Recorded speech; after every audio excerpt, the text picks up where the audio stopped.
Assalamualaikum warahmatullahi wabarakatuh. Baik, kita lanjutkan materinya. Kali ini kita akan membahas bab 16 mengenai desain dan prototyping input.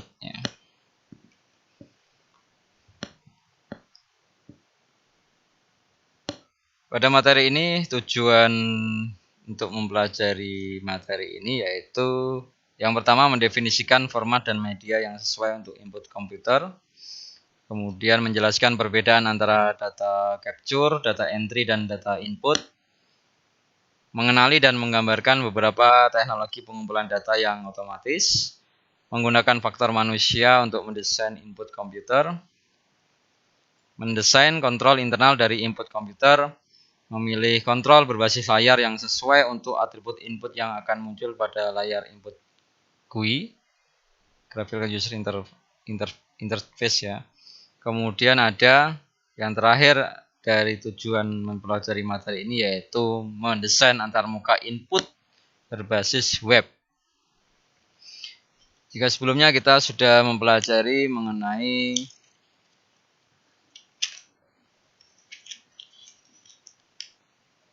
mengenai bab yang sebelumnya yaitu bab 15, desain dan prototyping output ya, keluaran ya. Sekarang kita akan membahas mengenai desain dan prototyping input.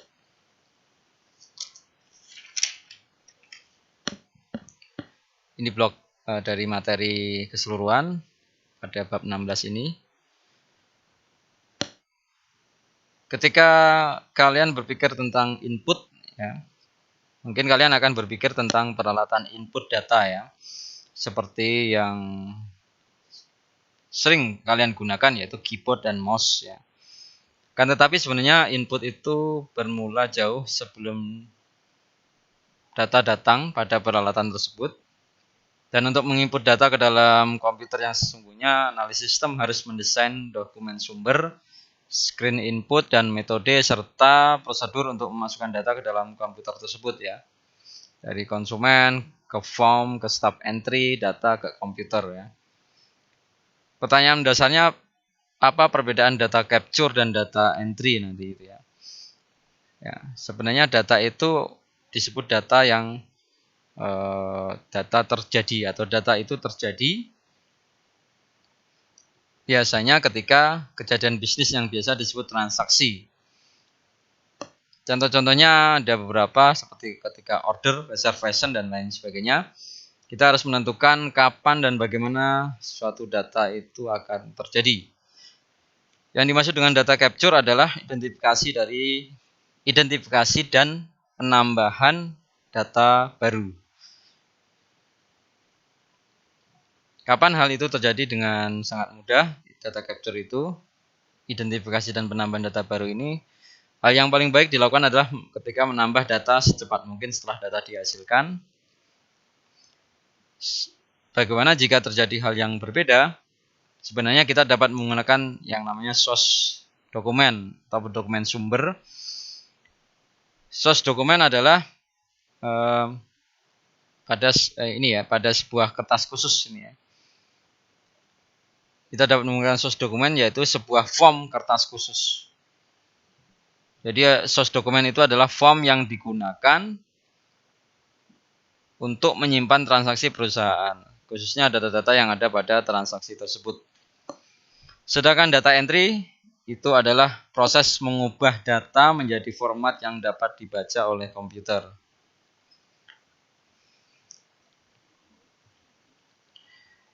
Display screen yang sebelumnya ini ya, jadi display screen yang dapat menduplikasi tampilan dari hampir seluruh form berbasis kertas.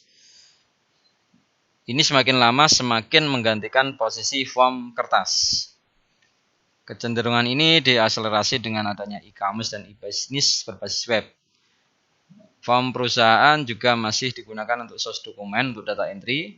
Desain source dokumen membutuhkan kecermatan juga, sehingga layout dan keterbacaan akan mempengaruhi kecepatan data entry. Tadi sudah dijelaskan data entry ini adalah suatu proses mengubah data menjadi format yang dapat dibaca oleh komputer. atau proses translasi source data atau dokumen ke dalam format yang mudah dibaca oleh komputer. Karena data entry biasanya 100% berbasis keyboard, maka bisnis juga mengerahkan banyak tenaga data entry ya.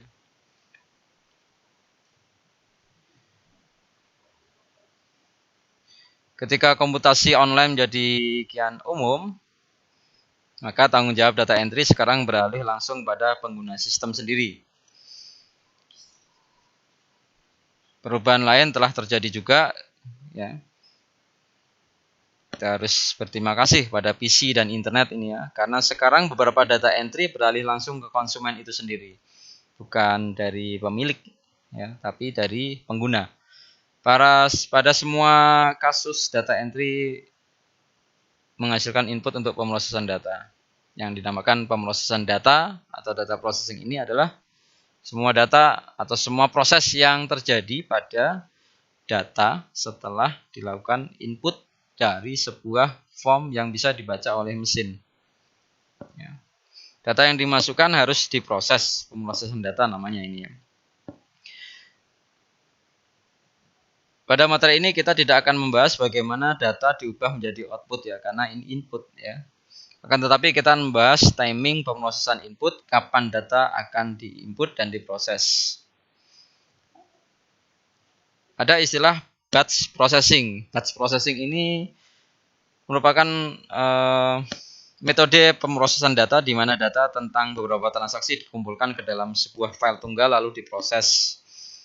Batch processing biasanya digunakan sebagai form yang dominan dari pemrosesan data. Pada batch processing, data yang dimasukkan dikumpulkan ke dalam suatu file yang disebut batch. Masing-masing file diproses sebagai suatu batch dari beberapa transaksi. Contohnya sederhana adalah time cut ini ya. Sebagian besar dari batch disimpan dalam bentuk file disk ya. Karena itu disebut key to disk. Beberapa sistem lama masih menyimpan batch pada magnetic tape atau key to tape.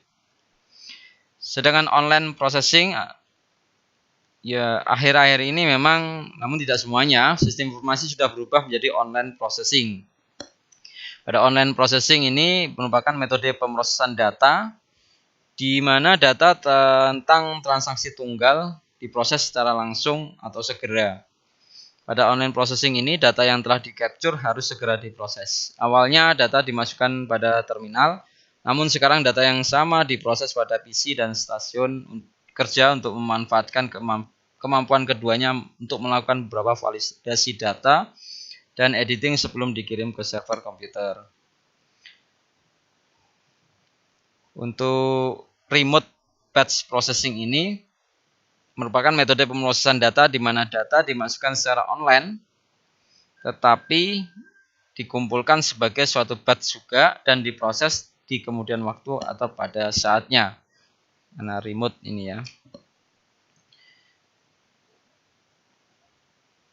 Ada solusi kombinasi ya antara batch dan online ini yang namanya remote batch processing ini ya. Kebanyakan aplikasi sekarang ini hadir dengan GUI ya, Graphical User Interface berbasis PC. Salah satunya OS Windows. Ini adalah GUI dominan di bisnis saat ini ya. Ada juga web sebagai platform untuk aplikasi internet dan intranet dalam membuat web browser ini menjadi antarmuka pengguna yang paling penting pada masa yang akan datang. Ya, ada beberapa browser juga, antarmuka browser yang paling dominan juga ada. Sedangkan pada bab ini nanti akan membahas teknik desain input baik untuk antarmuka klien atau server OS Windows maupun antarmuka browser ya. Ini pengkhususannya seperti ini. Ini adalah metode dan implementasi input yang beberapa peralatan input yang bisa digunakan selain keyboard dan mouse ya. Metode dan implementasinya kita akan dibahas dulu lebih dalam daripada teknologinya. Metode yang dipilih itu mempengaruhi data capture dan data entry dan data processing yang telah disebutkan pada awal tadi ya. Kita akan kenalkan metode-metode itu. Yang pertama dengan keyboard, mouse, kemudian ada touchscreen, ada point of sale, sound and speech automatic data capture, bisa berupa OMR, optical mark recognition, optical character recognition, kemudian magnetic ink, ada electromagnetic transmission, smart card, biometric. Ya. Taksonomi untuk input komputer itu sendiri ada beberapa di sini, ada penggolongan inputnya. Misalnya metode prosesnya apa, kemudian data yang di-capture apa, data entry-nya seperti apa, data processing-nya seperti apa. Kita mulai dari misalnya yang pertama keyboard ya. Keyboard itu biasanya data capture-nya data biasa didapatkan pada form bisnis yang menjadi source dokumen bagi input ya.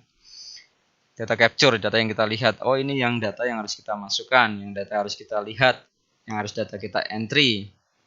Data dapat dikumpulkan secara real time, bisa lewat, kalau di contohnya itu bisa real time. Ya.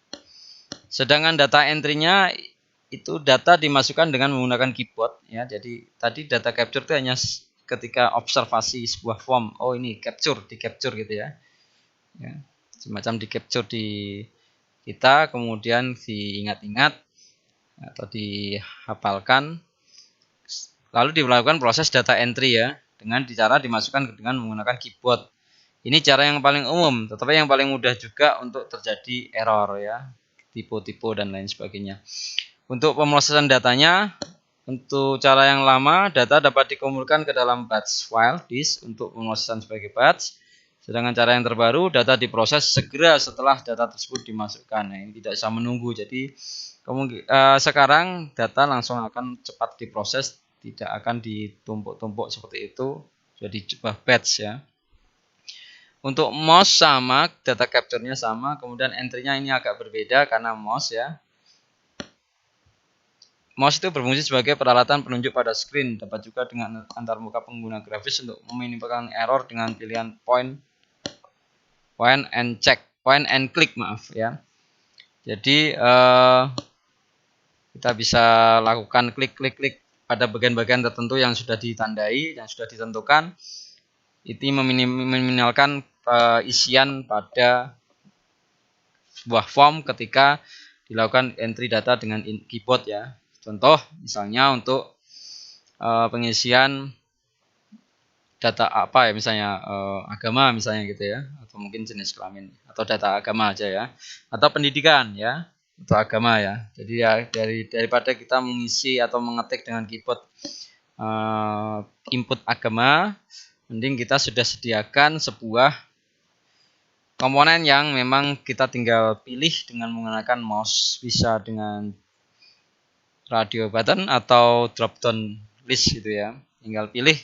Itu akan mengurangi resiko kesalahan pengetikan nama agamanya ya.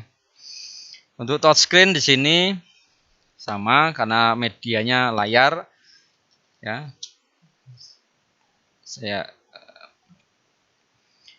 Layar ya, karena layar tinggal menyentuh pilihan perintah dan data atau memasukkan data menggunakan pengenalan tulisan tangan ya, kalau memang diperlukan, atau ada online keyboard.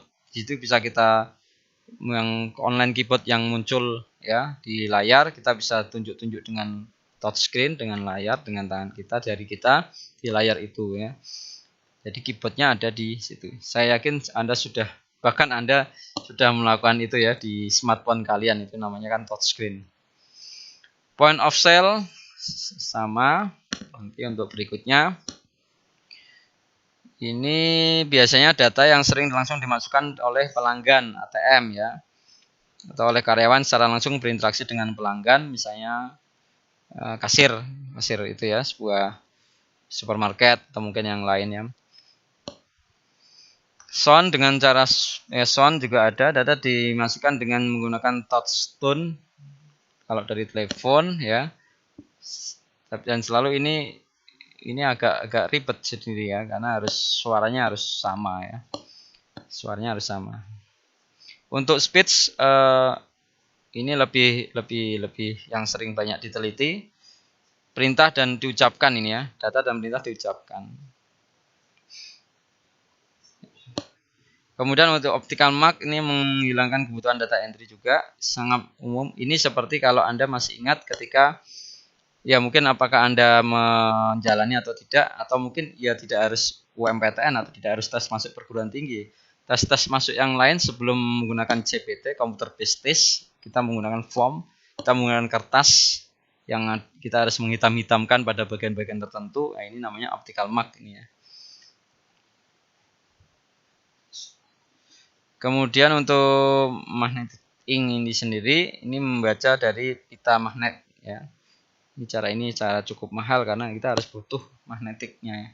Elektromagnetik juga demikian, smart card sekarang ya juga bisa. Jadi data dibaca pakai chip ya, smart card.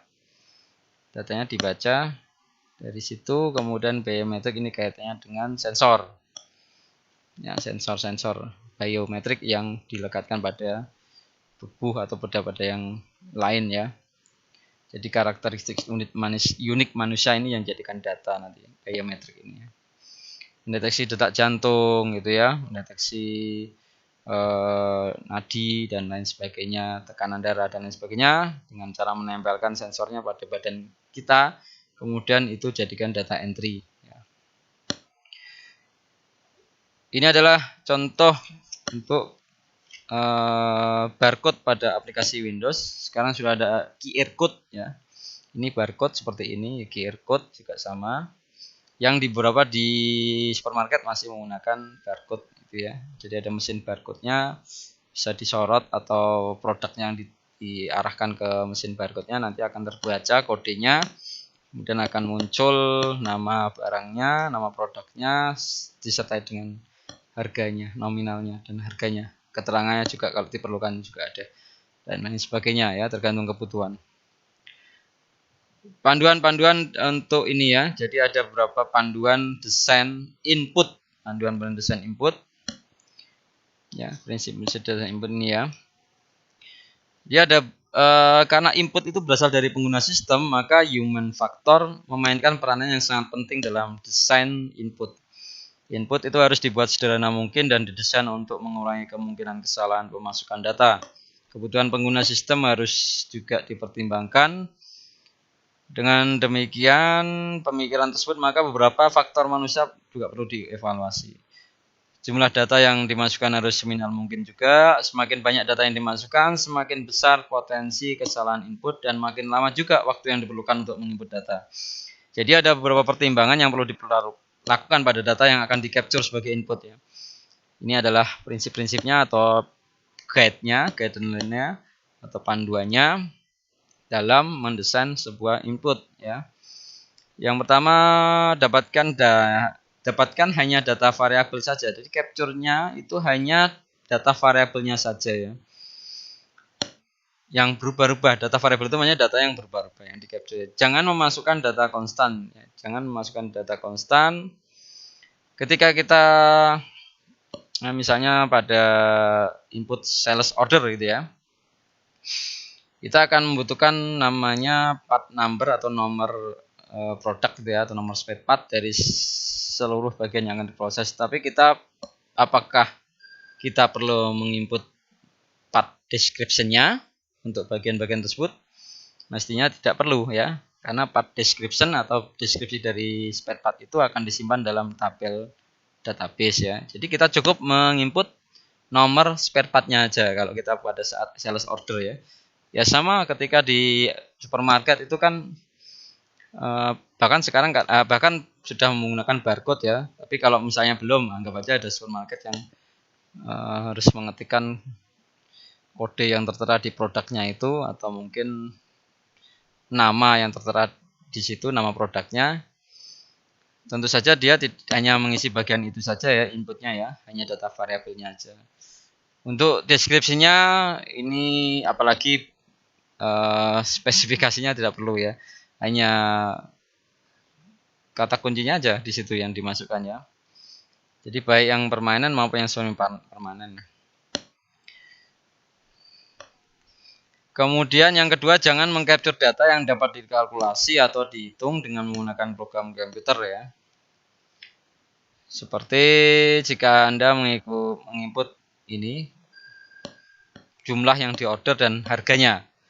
Kita tidak perlu, ya, kan biasanya kita input entry data itu berapa yang diorder dan harganya. Dan harganya akan muncul otomatis ya. Maka Anda tidak perlu lagi menginput harga standarnya ya. Artinya itu sama saja dengan quantity order atau jumlah yang diorder kali harganya. Ya, jadi tidak perlu, karena itu akan otomatis terjumlah, ya, terkalikan ya. Jadi hanya input berapa yang diorder. Bahkan harganya pun kalau sekarang sudah ada yang pasti ya, tinggal kita tidak ya. Anda bisa menggunakan aplikasi misalnya yang GoFood atau mungkin GrabFood ya.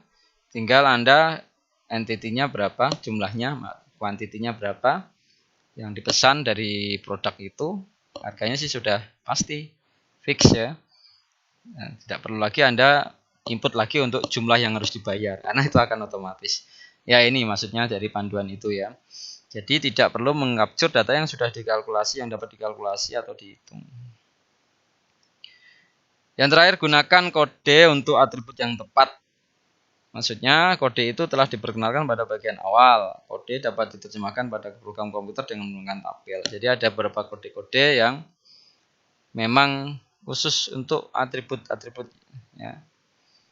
Jadi jika source dokumen itu digunakan untuk menangkap data, maka dokumen tersebut harus mudah digunakan oleh pengguna sistem untuk dilengkapi dan kemudian dimasukkan ke dalam sistem. Beberapa saran seperti di bawah ini atau berikut ini ya. Ada dokumen sumber atau source dokumen dan guideline dari form desainnya. Yang utama, masukkan atau libatkan perintah untuk melengkapi form. Jadi masukkan perintah untuk melengkapi form. Ingat bahwa orang itu tidak suka jika harus membaca perintah yang dicetak di balik formnya ya. Ya, karena akan bolak-balik itu ya. Ketika kita mendapatkan kertas atau mungkin mendapatkan sebuah form di layar, di situ biasanya langsung di sampingnya atau mungkin dalam bentuk pop up atau semacam tip icon gitu ya. Balon tip ya. Balon tip itu akan muncul, ketikan apa di situ ya, misalnya ketikan tanggal dengan format ini, ketikan nama atau kode dengan format ini ya, atau ketikan nama yang lengkap dengan gelarnya, gitu akan muncul perintah-perintah itu di samping atau mungkin di sebagai notif dari formnya itu, sehingga pengguna tidak perlu melihat pada bagian petunjuk untuk mengisinya ya. Jadi kan bolak-balik jadinya gitu. Yang kedua, minimalkan jumlah tulisan tangan. Artinya, jadi kalau membuat sebuah form input ya, untuk mengcapture ini terutama ya, orang yang tidak mempunyai kemampuan untuk menulis yang bagus itu akan sangat direpotkannya. Jadi tolong diminimalkan isian-isian yang menggunakan tulisan tangan. Karena petugas data entry atau mungkin operator dapat salah membaca data, lalu salah juga menginputkan data tersebut ya. Jika diperlukan memang gunakan checkbox sehingga pengguna sistem hanya akan mengecek nilai-nilai yang sesuai saja.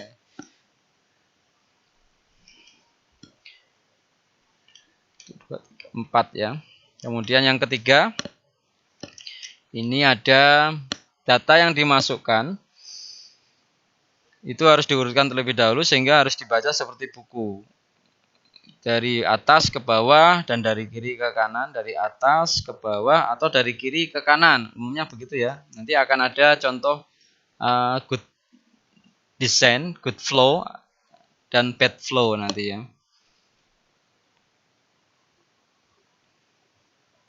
Jadi pengguna sistem itu tidak harus menggeser dari kanan ke kiri dalam baris tertentu atau melompat di sekeliling formnya. Ya. Yang keempat, jika memungkinkan gunakan desain yang berbasis metafora yang sudah dikenal. Kita bisa mencoba meniru desain yang sudah ada dengan memodifikasinya tentunya ya. Jadi contoh itu akan lebih mudah orang memahami. Ini adalah contoh dari bed flow yang tadi saya sampaikan. Bed flow dalam sebuah form Jadi ketika dia sudah mengisi pada social security, dia mengisi salutation Mr. or Mrs, kemudian mengisi tanggalnya, dia turun lagi tapi ke sini ya. Nama awal, dia tidak ke samping karena dia diharuskan mengisi nama tengahnya di sini. Turun lagi ya. Naik lagi ke sini ya. Lompat-lompat tadi ya. Kemudian dari last name ini yang sangat luar biasa, dia harus turun beberapa baris di sini untuk mengisi nama, untuk mengisi alamatnya, kemudian mengisi kotanya dan seterusnya ini ya. Jadi sangat kacau sekali ini, bad flow, makanya dinamakan bad flow. Kita bisa bandingkan dengan yang berikutnya, good flow. Ya, setelah mengisi, kita mengisi Mister, tanggalnya, kemudian kita mengisi namanya, nama tengah, nama akhir, kita balik lagi ke sini, alamat, kemudian kita tulis nomor teleponnya, kalau alamatnya lebih dari satu, misalnya di sini, kota, kemudian state-nya, kode pos, dan informasi yang lain. Selesai. Ada tombol submit bisa di sini, atau kirim. Ini adalah good flow. Untuk desain metafora screen yang mungkin sudah populer, kita bisa contoh atau tiru seperti ini, tiket order form. Di sini ada tiket order form, kemudian ada berapa, tiketnya ada berapa jumlahnya, nanti pembayarannya pakai apa, dan seterusnya di sini ya. Jadi bisa kita ATM, amati, tiru, dan modifikasi. Kontrol-kontrol internal untuk data entity untuk input. Di sini ada jumlah input yang harus diawasi. Jadi kontrol internal ini merupakan persyaratan yang ada di seluruh sistem berbasis komputer. Kontrol input internal menjamin input data pada komputer tersebut akurat dan bahwa sistem tersebut aman terhadap suatu kesalahan insidental dan penyalahgunaan, termasuk penipuan.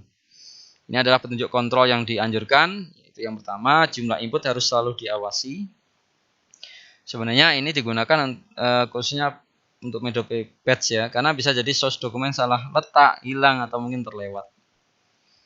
Pada sistem batch, data tentang masing-masing batch harus disimpan pada batch control slip. Yang termasuk dalam data tersebut adalah batch number, number of document, dan kontrol total. Ya.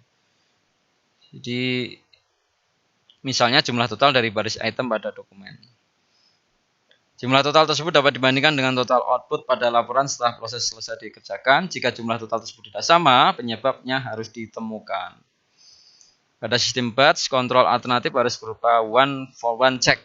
Setiap source dokumen harus dipasangkan dengan baris detail laporan historis yang menyatakan bahwa dokumen tersebut sudah diproses.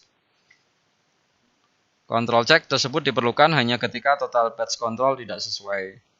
Pada sistem online, setiap transaksi input harus dicatat pada file audit yang terpisah sehingga dapat diperbaiki dan diproses kembali jika nantinya terdapat suatu kesalahan pemrosesan atau kehilangan data. Hal yang kedua yang perlu diperhatikan, ini memastikan bahwa data tersebut valid. Ya. Semua data harus divalidate. Terdapat dua tipe kesalahan yang dapat terjadi pada data, bisa kesalahan data entry dan penyimpanan data invalid oleh pengguna sistem. Kesalahan pemasukan data terdiri dari kesalahan mengcopy, pemindahan posisi, misalnya mengetik 132 dengan 123, atau mungkin penyelipan ya. 345 strip 36 menjadi 3453 strip 6. Dan cara-cara berikut ini banyak digunakan untuk memvalidasi data. Yang pertama, eksistensi check. Ya, ada data type check, domain check, combination check, self-checking digit, dan format check. Eksistensi check ini memastikan apakah seluruh field yang dibutuhkan input telah dimasukkan. Untuk data type ini memastikan bahwa data yang digunakan sebagai input adalah benar. Domain check ini untuk menentukan apakah data input tiap field pada aturan atau rank nilai yang sudah ditetapkan untuk field tersebut. Combination check ini menentukan apakah hubungan yang terdapat di antara dua field itu benar. Self-checking digit itu menentukan ada tidaknya data entry pada primary key. Dan yang terakhir, format check itu untuk membandingkan data yang dimasukkan dengan persyaratan performatan yang telah ada. Ini contoh dari prototyping dan pengembangan berbasis repository. Ya, kontrol GUI untuk desain inputnya. Kita bisa ngontrol di sini. Ini contoh untuk misalnya kita mau lihat form author. Kemudian di sini ada detailnya yang menjelaskan properti dan constraint untuk sebuah field yang bisa digunakan kembali ini.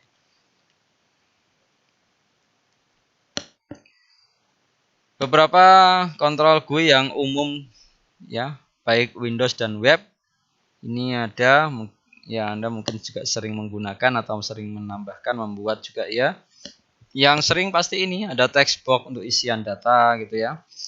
Radio button ini ya untuk pemilihan yang hanya satu pilihan ya.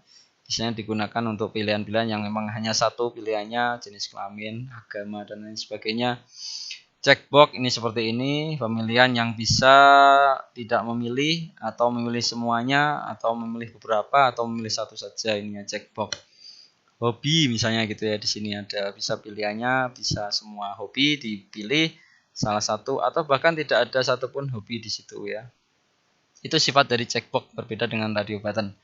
Listbox seperti ini, nanti ada drop down listnya, ini listboxnya seperti ini. Sama dengan drop down list, tapi dia akan memunculkan daftarnya di sini langsung.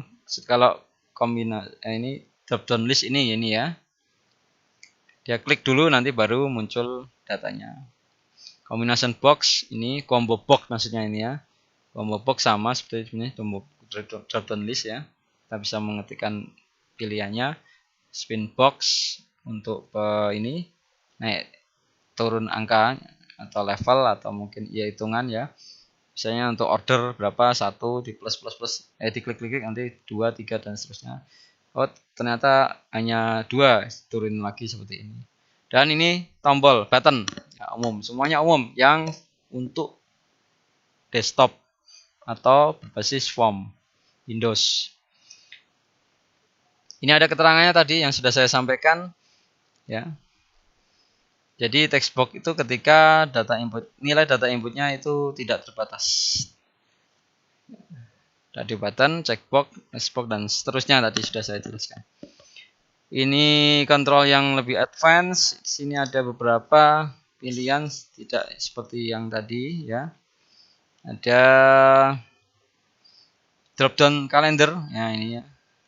Pakai kalender. Jadi diklik nanti muncul bulan dan tahunnya dan kalender. Bisa diganti-ganti. Slider edit control ini bisa digeser-geser. Mass edit control ini ada format pengisiannya.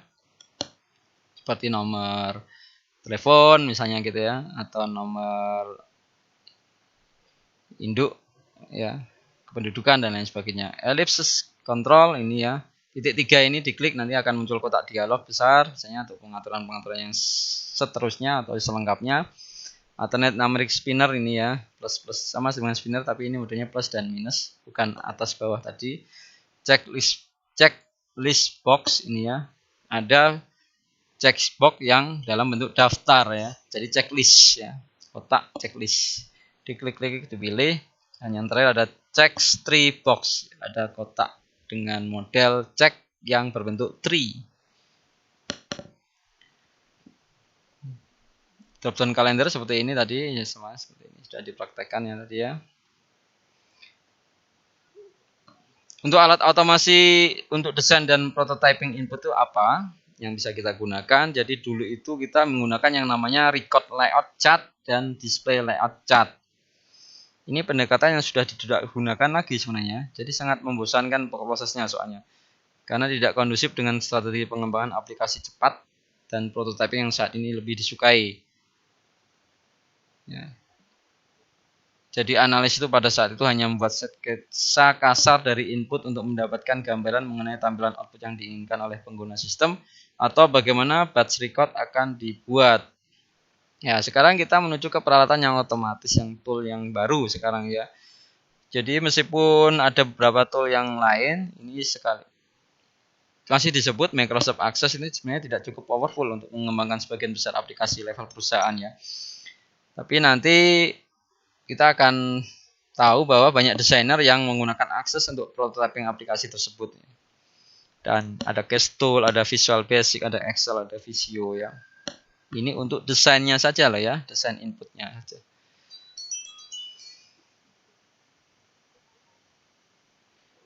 Kemudian untuk proses desain inputnya di sini, desain input bukanlah suatu proses yang rumit sebenarnya. Beberapa langkah penting namun dapat disesuaikan dengan lingkungan kita. Langkah-langkahnya seperti ini. Yang pertama, mengidentifikasi input sistem dan memeriksa persyaratan logika. Memilih kontrol GUI yang sesuai, mendesain, memvalidasi, dan mengetes input dengan menggunakan beberapa kombinasi seperti layout tool, misalnya dengan sketsa tangan, atau ini display atau printer layout chart, atau mungkin dengan case tool ini ya. Dan kombinasi yang kedua dari prototyping peralatan, misalnya dengan menggunakan spreadsheet, ini DBMS dan 4GL ini. Dan jika perlu, memang kita mendesain source dokumennya juga. Ini contoh dari sebuah logical struktur data untuk kebutuhan inputnya ya. Jadi ketika dari sini kita butuh, oh ternyata dari proses sebuah order pesanan itu membutuhkan input untuk order number, order date, customer number, dan seterusnya. Di sini untuk customer billing address ini ya. Oh maaf, untuk ini product number ini ada rumus ya nanti, dan seterusnya. Ini adalah contoh dari prototype input untuk video title maintenance ya. Ini contoh yang masih berbasis Windows atau form. Di sini ada yang pertama, product number ya. Yang pertama itu pada bagian ini ya, product number. Ini monthly unit sales, year unit sales, dan set total unit sales ini ya. Diletakkan pada screen dengan diberi warna khusus, ini ya merah ini. Sebagai tanda visual kepada pengguna bahwa file tersebut telah terkunci, jadi tidak bisa diubah-ubah. Tidak bisa di-empty lagi ya. Kemudian yang kedua ini edit marks, yang kedua edit marks. Yang ini bisa ya. Edit marks ini bisa diisi, bisa diganti-ganti. Kemudian tapi ada yang ini terutama ada formatnya ya. Yang ketiga itu adalah ini. Itu masing-masing field pada screen diberi nama yang punya arti bagi penggunanya. Ini rating, time, configure, ya. CC itu nanti ada juga. CC itu closed caption ya. Kemudian yang keempat itu radio button. Ini tadi 3 ini dengan ini juga ya. Keempat itu yang ini ya, radio button. Itu ya, radio button yang berhubungan disusun dalam sebuah group box yang berisi sebuah nama deskriptif. Ini ya. Kemudian ada text box yang punya baris, mempunyai tampilan scroll bar, itu yang kelima. Ini adalah petunjuk visual bahwa terdapat teks tambahan yang tidak muncul dalam field catalog description.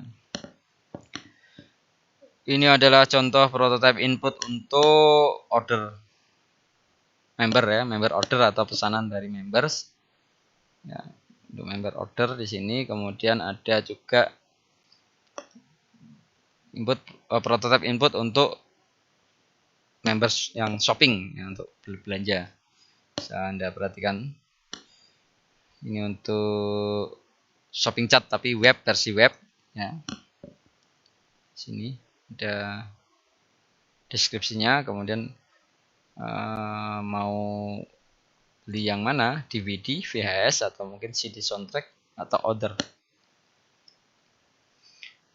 Prototype input untuk antarmuka web ya, web interface ini ya, seperti ini. Baik, mungkin hanya ini yang bisa saya sampaikan pada kesempatan kali ini. Terima kasih. Jika ada pertanyaan bisa ditanyakan, didiskusikan melalui forum e-learning. Saya akhiri sampai di sini. Terima kasih. Wallahul muwaffiq ila aqwamit thoriq. Wassalamualaikum warahmatullahi wabarakatuh.